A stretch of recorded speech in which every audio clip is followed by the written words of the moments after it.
The Print Off the Cuff, presented by IIFL Wealth and Asset Management, corporate partner AU Small Finance Bank, in alliance with Indraprastha Apollo Hospitals, airline partner SpiceJet.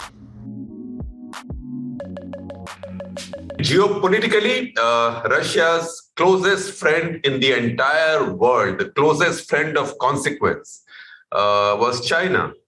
Where does China stand now 85 days on after the invasion began?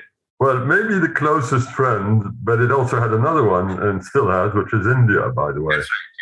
Those are the two Russian strategic partners of consequence, of different nature, different implications, but that must not be forgotten because it also establishes the limits of the strategic partnership between Russia and China. It is precisely because Russia has a strong relationship with India that the relationship between Moscow and Beijing is not an alliance relationship.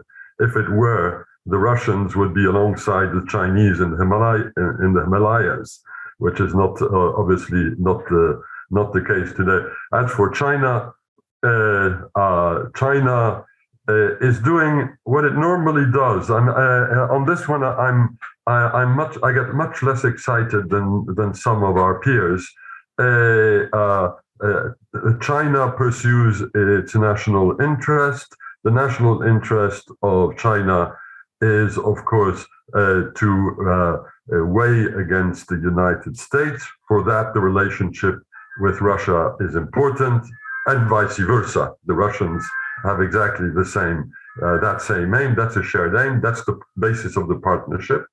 But otherwise, if Russia does something in the Ukraine, it doesn't mean that this is in itself a problem for China. In the same way that if something happens between Vietnam and China in the South China Sea, it doesn't mean that this is necessarily a problem for Russia.